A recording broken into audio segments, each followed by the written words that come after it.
Good morning, respected parents and my dear students. Welcome in our mathematics class. Before start our class, I would like to share my thought. And my thought is, education is the most powerful weapon which you can use to change the world.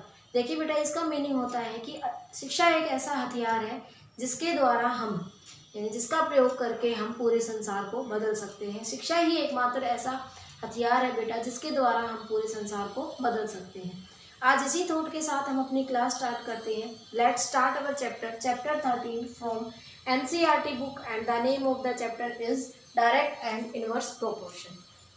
We will doing exercise 13.1। देखिए बेटा, exercise 13.1 में हम direct proportion के बारे में read करेंगे कि direct proportion होता क्या है। डायरेक्ट प्रोपोर्शन में हमारा अगर x की वैल्यू इंक्रीज हो रही है तो हमारी y की वैल्यू भी इंक्रीज होगी। यानी x1 अगर देखिए बेटा, यहाँ पर x अपॉन वाई की फॉर्म में होता है, जो हमारा डायरेक्ट प्रोपोर्शन में यहाँ पर हमारी इक्वेशन में टेबल बनेगी और वो x अपॉन वाई की फॉर्म में होगी। अगर हमारा x इंक्रीज होकर होकर अगर जब हमारा x1 इंक्रीज होगा तो वो क्या हो जाएगा, x2 हो जाएगा। अगर x1 इंक्रीज हो रहा है तो वहाँ पर हमारा y1 भी इंक्रीज हो जाएगा और इंक्रीज होकर वो क्या हो जाएगा, y2 हो जाएगा। कहने का मीनिंग ये है कि अगर यहाँ पर x1 इंक्रीज हो रहा है तो y1 भी इंक्रीज होगा। अगर x1 इंक्रीज हो रहा है और जो y2 है ये हमारा डिक्रीज हो रहा है y1 से, तो वहाँ पर हमारा इनवर्स प्रोपोर्शन होगा। डायरेक्ट प्रोपोर्शन में हमारा x और y दोनों ही इंक्रीज होंगे सेम रेशियो में। अब हमारा फर्स्ट क्वेश्चन है, following are the car parking charges near a railway station up to. एक रेलवे स्टेशन के नियर में पास में कार पार्किंग चार्जेस यहाँ पर दिए गए हमारे 4 आवर्स के चार्जेस हमारे क्या है, ₹60। अब यहाँ पर बेटा हम एक टेबल बना लेंगे। यहाँ पर हम लिखेंगे आवर्स और नीचे हम लिखेंगे चार्जेस। अब यहाँ पर इस तरह से हम एक टेबल ड्रॉ कर लेंगे।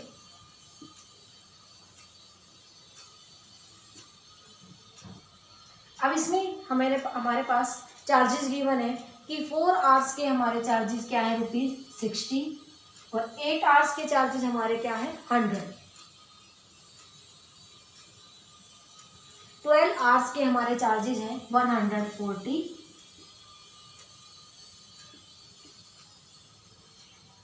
और 24 आवर्स के चार्जेस हैं हमारे 180।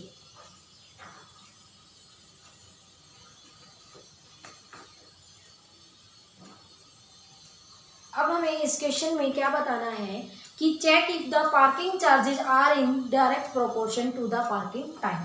कि जो ये चार्जेस गिवन है ये चार्जेस हमारे टाइम के अकॉर्डिंग डायरेक्ट प्रोपोर्शन में है या नहीं है, ये हमें यहाँ पर फाइंड करना है। अब ये हम कैसे फाइंड करेंगे, देखिए बेटा, यहाँ पर C1 से मैं यहाँ पर डिनोट कर रही हूँ। यहाँ पर 4 आवर्स के हमारे चार्जेस कितने हैं, 60। अब हम यहाँ से 1 आवर का चार्जेस फाइंड आउट कर लेंगे। 60 अपॉन में क्या कर देंगे, 4 1 जा 4 4 1 जा 4 2 0 4 5 जा 20। यहाँ पर हमारे चार्जेस क्या आ जाएंगे, ₹15। अब यहाँ पर C2 में हमारे चार्जेस क्या आ जाएंगे, 8 आवर्स के चार्जेस हमारे क्या है, ₹100। यहाँ से हम 1 आवर के चार्जेस फाइंड आउट कर लेंगे। 100 अपॉन में 8, 100 को जब हम 8 से डिवाइड करेंगे यहाँ पर हमारा आंसर क्या आ जाएगा, 12.5 यानी ₹12.5। अब हमारा C3 है, 12 आवर्स के हमारे चार्जेज है 140। अब हम यहाँ पर क्या करेंगे, 140 अपॉन में 12, यहाँ पर हमारा क्या आ जाएगा, 12 से डिवाइड करेंगे 140 को 12 1 जा 12 2 0 12 1 जा 12 और 8 0 8 12 6 जा 72 11.6 समथिंग यहाँ पर हमारा आंसर आएगा। अब C4 है हमारा, 24 आवर्स के चार्जेस हमारे क्या है, ₹180। यहाँ से हम 1 आवर के चार्जेस फाइंड आउट कर लेंगे। 180 अपॉन में 24। अब यहाँ पर हम इसको कट करेंगे, किससे कट करेंगे, 3 से। 3 8 जा 24 3 6 जा 18 0। अब इसको हम किससे डिवाइड करेंगे, 4 से। 4 2 जा 8 और 4 1 जा 4 2 0 4 5 जा 20 15 अपॉन 2। यहाँ पर हमारे चार्जेस क्या आ जाएंगे, 7.5। अब देखिए बेटा, जो ये हमने पर आवर यहाँ पर चार्जेस फाइंड आउट किए हैं, ये चारों ही चार्जेस हमारे क्या है, सेम नहीं है। इसलिए यहाँ पर इस क्वेश्चन में ये जो हमारे पास गिवन है ये सभी हमारा जो पार्किंग टाइम और पार्किंग जो रेट है ये हमारा डायरेक्ट प्रोपोर्शन में नहीं है। यहाँ पर हम लिखेंगे parking charges are not in direct proportion, कि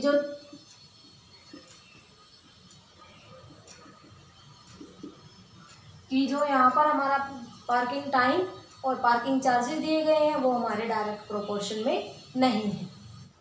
अब हमारा नेक्स्ट क्वेश्चन है, a mixture of paint is prepared by mixing 1 part of red pigment with 8 part of base. देखिए बेटा, यहाँ पर एक मिक्सचर बनाया जाता है पेंट का, उसको कैसे प्रिपेयर किया जाता है, उसमें 1 पार्ट ऑफ रेड पिगमेंट और 8 पार्ट ऑफ बेस को मिलाया जाता है। इन द फॉलोइंग टेबल, जो ये फॉलोइंग टेबल हमारे पास गिवन है, ये टेबल हमारे क्वेश्चन में बनी हुई है। Find the part of base, यहाँ पर हमें किसका पार्ट फाइंड आउट करना है, बेस का। That need to be added, कि जितने पार्ट की हमें जरूरत होगी उसमें ऐड करने के लिए। अब हम इसमें कैसे करेंगे, देखिए बेटा, यहाँ पर हमारे पास कि parts of red pigment given है 1, 4, 7, 12, 20। पार्ट्स ऑफ बेस, जब हमारे पास रेड पिगमेंट का 1 पार्ट होता है तब हम बेस का कितना पार्ट उस मिक्सचर में ऐड करते हैं, 8 पार्ट्स। अब यहाँ पर जो 1 है, जो हमारा x1 है ये हमारा 1 है और y1 हमारा 8 है। अब यहाँ पर x2 हमारा क्या है, 4। अब हम इसको कैसे करेंगे, x1 अपॉन में y1 और x2 अपॉन में क्या होता है, y2 होता है। अब x1 हमारा क्या है, 1, y1 हमारा क्या है, 8 और x2 हमारा क्या है, 4 और y2 हमें फाइंड आउट करना है। अब हम यहाँ क्या करेंगे, इसकी क्रॉस मल्टीप्लाई करेंगे। 1 की मल्टीप्लाई y2 से करेंगे और 4 की मल्टीप्लाई 8 से करेंगे। y2 की वैल्यू हमारी क्या आ जाएगी, 4 8 जा 32, यहाँ पर हमारा क्या आ जाएगा, 32। इसी तरह से अब हम y अपॉन 32 हमारा क्या हो गया, ये x2 y2। अब हम यहाँ पर x3 गिवन है 7, अब y3 की वैल्यू हम फाइंड आउट कर सकते हैं। ये हम कैसे करेंगे, x2 अपॉन में y2 और x3 अपॉन में y3। अब x2 हमारा क्या है, 4, y2 हमारा क्या है, 32। अब हमारा x3 क्या है, हमारा 7 और y3 हमारा क्या है, वो हमें यहाँ पर फाइंड आउट करना है। अब हम इनकी क्या कर देंगे, क्रॉस मल्टीप्लाई कर देंगे। बेटा ये आपको याद रखना है कि डायरेक्ट प्रोपोर्शन में हम क्रॉस मल्टीप्लाई करेंगे। अब यहाँ पर हम क्या आ जाएगा, 4 की मल्टीप्लाई y3 से हो जाएगी और 7 की मल्टीप्लाई 32 से हो जाएगी। अब y3 is equal to 7 multiply 32 upon में क्या आ जाएगा बेटा, 4। क्यों आ जाएगा, क्योंकि ये 4 यहाँ पर मल्टीप्लाई में है, इधर आकर ये डिवाइड में आ जाएगा। 4 1 जा 4, 4 8 जा 32। y3 की वैल्यू हमारी क्या आ गई है, 7 8 जा 56। y3 की वैल्यू हमारी 56 आ गई है। इसी तरह से अब हम y4 की वैल्यू फाइंड आउट कर लेंगे। x3 अपॉन में y3 और यहाँ पर हमारा क्या आ जाएगा, x4 अपॉन में y4। अब x3 हमारा क्या है, 7, y3 हमारा क्या है, 56, x4 हमारा क्या है, 12 और y4 हमारा क्या है, वो हमें यहाँ पर फाइंड आउट करना है। अब हम इसको कैसे फाइंड आउट करेंगे, क्रॉस मल्टीप्लाई करेंगे। हम y की मल्टीप्लाई हम 7 से करेंगे और 12 की मल्टीप्लाई 56 से करेंगे। अब यहाँ y4 is equal to 12 multiply 56 upon में क्या आ जाएगा बेटा, 7, क्योंकि 7 यहाँ पर मल्टीप्लाई में है, यहाँ आकर क्या हो जाएगा, डिवाइड में। 7 1 जा 7, 7 8 जा 56। y4 is equal to 12 multiply 8, 12 8 जा 96, यहाँ पर हमारा क्या आ जाएगा, 96। इसी तरह से अब हम यहाँ पर y5 की वैल्यू फाइंड आउट कर लेंगे। y5 की वैल्यू कैसे फाइंड आउट करेंगे, x4 12, y4 96 और x5 हमारा क्या है, 20 और y5 की हमें वैल्यू फाइंड आउट करनी है। अब हम क्या करेंगे, क्रॉस मल्टीप्लाई करेंगे। y5 multiply 12 is equal to 96 multiply 120। अब y5 is equal to 96 multiply 120 upon में क्या आ जाएगा बेटा, 12। क्यों आ जाएगा, क्योंकि 12 यहाँ पर मल्टीप्लाई में है, इधर जाकर डिवाइड में हो जाएगा। 12 1 जा 12, 12 10 जा 120, 96 मल्टीप्लाई 10 इज इक्वल टू 960। यहाँ पर हमारा y5 क्या आ जाएगा, 960। इस तरह से हम क्वेश्चन नंबर 2 को सोल्व करेंगे और इसमें वैल्यू फाइंड आउट करेंगे। नेक्स्ट क्वेश्चन है, a machine in a soft drink factory fills 840 bottles in 6 hours. देखिए बेटा, एक मशीन है, इसमें सॉफ्ट ड्रिंक फैक्ट्री के अंदर है, वो 84 बोटल्स फिल करती है। वो कितने आवर्स में, 6 आवर्स में। How many bottles will it fill in 5 hours. कि 5 आवर्स में वो कितनी बोटल्स को फिल करेंगे। अब देखिए बेटा, फर्स्ट ऑफ ऑल यहाँ क्वेश्चन में हमें क्या गिवन है, आवर्स गिवन है। आवर्स कितने हमारे 6 आवर्स। 6 आवर्स में वो मशीन कितनी बोटल्स को फिल करती है, 840। यहाँ पर हमारा क्या आ जाएगा, बोतल। जैसा कि मैंने आपको बताया था कि इस क्वेश्चन में हमें यहाँ पर क्या बनानी है, फर्स्ट ऑफ ऑल एक टेबल बनाएंगे हम इस तरह से। अब यहाँ पर इस क्वेश्चन में हमें क्या कहा गया है कि 5 आवर्स में कितनी बोटल्स फिल होंगी। तो यहाँ पर हमारा क्या आ जाएगा, आवर्स में 5 आ जाएगा और नीचे हमें ये फाइंड आउट करना है। अब देखिए बेटा, यहाँ पर हमारे पास x1 हमारा क्या है 6 और y1 हमारा क्या है 840, x2 हमारा क्या है 5। अब हमें y2 की वैल्यू फाइंड आउट करनी है। ये हम कैसे करेंगे, x1 अपॉन में y1 और x2 अपॉन में y2। अब x1 हमारा क्या है 6 और y2 हमारा क्या है 840, x2 हमारा क्या है 5 और y2 हमें फाइंड आउट करना है। अब हम क्या कर देंगे, cross multiply, y2 multiply 6 is equal to 840 multiply 5। 840 की मल्टीप्लाई किससे होगी, 5 से। अब y2 is equal to 840 multiply 5 upon में 6। 6 बन जा 6, 6 बन जा 6, 2 0, 6 4 जा 24 0। 140 की मल्टीप्लाई हम 5 से करेंगे, क्या आ जाएगा 700 बोटल्स। यहाँ पर हमारी y2 की वैल्यू क्या आ गई है, 700 बोटल्स। इसका मीनिंग क्या है कि 5 आवर्स में वह मशीन हमारी 700 बोटल्स को फिल करेगी। अब हमारा नेक्स्ट क्वेश्चन है, a photograph of a bacteria enlarged 50,000 times attain a length of 5 centimetre. 5 centimetre length के बैक्टीरिया को वो एनलार्ज करता है 50,000 times as shown in the diagram. जैसे कि हमें डायग्राम में दिखाया गया है, what is the actual length of the bacteria. Bacteria की एक्चुअल लेंथ क्या होगी if the photograph is enlarge 20,000 times. अगर फोटोग्राफ को 20,000 टाइम्स एनलार्ज कर दिया जाता है, what would be it's enlarge length, कि उसकी एनलार्ज जो लेंथ है वो क्या होगी। तो देखिए बेटा, यहाँ पर क्वेश्चन में हमारे पास क्या गिवन है, लेंथ गिवन है। लेंथ क्या है यहाँ पर क्वेश्चन में हमारे पास 5 सेंटीमीटर और यहाँ पर हमारे पास क्या है एनलार्ज, वो कितनी एनलार्ज हो रही है 50,000 टाइम्स। अगर अब इसे हम 20,000 एनलार्ज कर देते हैं तो इसकी लेंथ क्या होगी, यानी यहाँ पर हमें क्या फाइंड आउट करना है बेटा, x2 फाइंड आउट करना है। अब यहाँ पर हम इसे इस तरह से एक टेबल के टाइप में बना लेंगे यहाँ पर, और अब इसको हम सोल्व करेंगे। यहाँ पर हमें x2 की वैल्यू फाइंड आउट करनी है।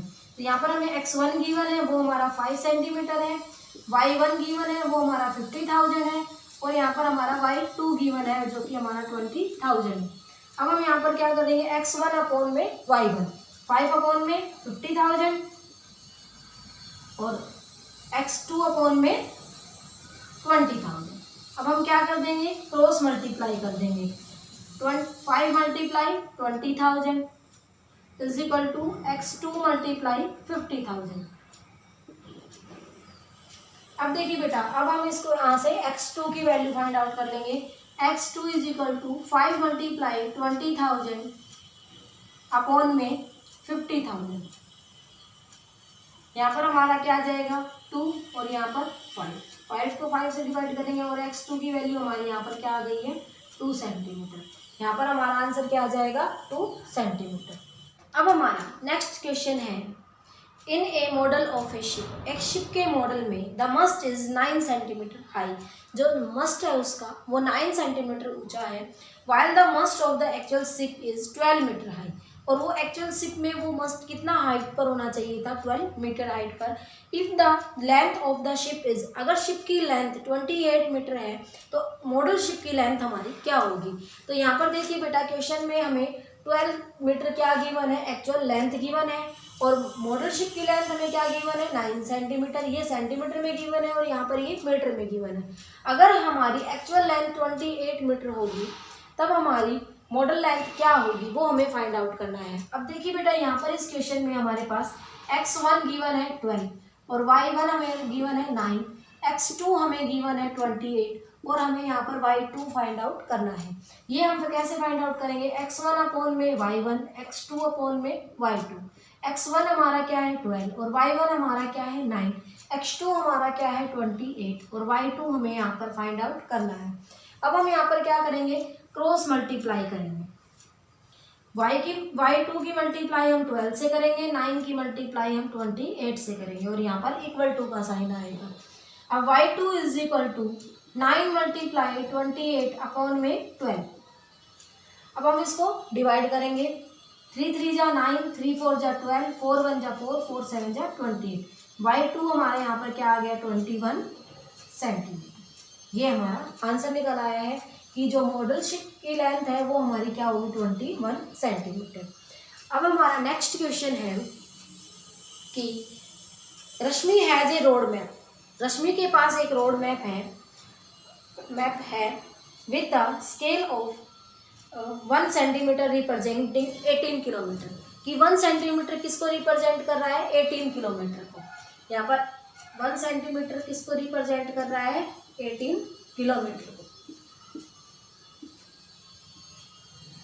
आगे इस क्वेश्चन में दिया गया है C drives on a road for 72 kilometre. अगर वह रोड के ऊपर 72 किलोमीटर ड्राइव करता है what would be her distance cover in the map. कि मैप में वो कितना डिस्टेंस कवर करेगा। अब यहाँ पर देखिए बेटा हमारे पास x1 गिवन है, y1 गिवन है, x2 गिवन है, बट हमारे पास y2 गिवन नहीं है। ये y2 हमें फाइंड आउट करना है। इसको हम कैसे फाइंड आउट करेंगे। x1 हमारा क्या है 18, y1 हमारा क्या है 1, x2 हमारा क्या है 72 और y2 हमें यहाँ पर फाइंड आउट करना है। अब हम इसे कैसे फाइंड आउट करेंगे। x1 इज अपॉन में y1, x2 अपॉन में y2।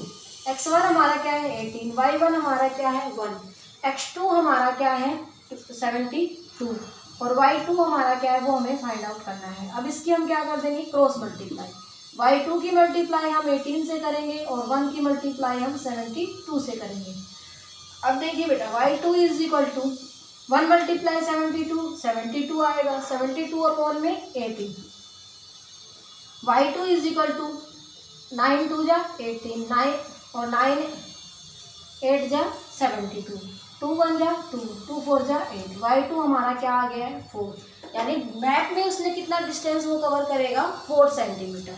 4 सेंटीमीटर हमारा क्या आ गया है यहाँ पर आंसर आ गया है कि वो अगर वह रोड के ऊपर 72 किलोमीटर का डिस्टेंस कवर करता है तो वह मैप में 4 सेंटीमीटर का डिस्टेंस कवर करेगा। इसी तरह से हमारे एक्सरसाइज 13.1 के रिमेनिंग क्वेश्चन सॉल्व होंगे। I hope you understand all these questions of this exercise. If you have any doubt please contact to me. देखिए बेटा इस वीडियो के साथ आपको वर्कशीट गिवन होगी जिसे कि आपको नीट एंड क्लीन अपनी फेयर नोटबुक में राइट करना है। Thank you.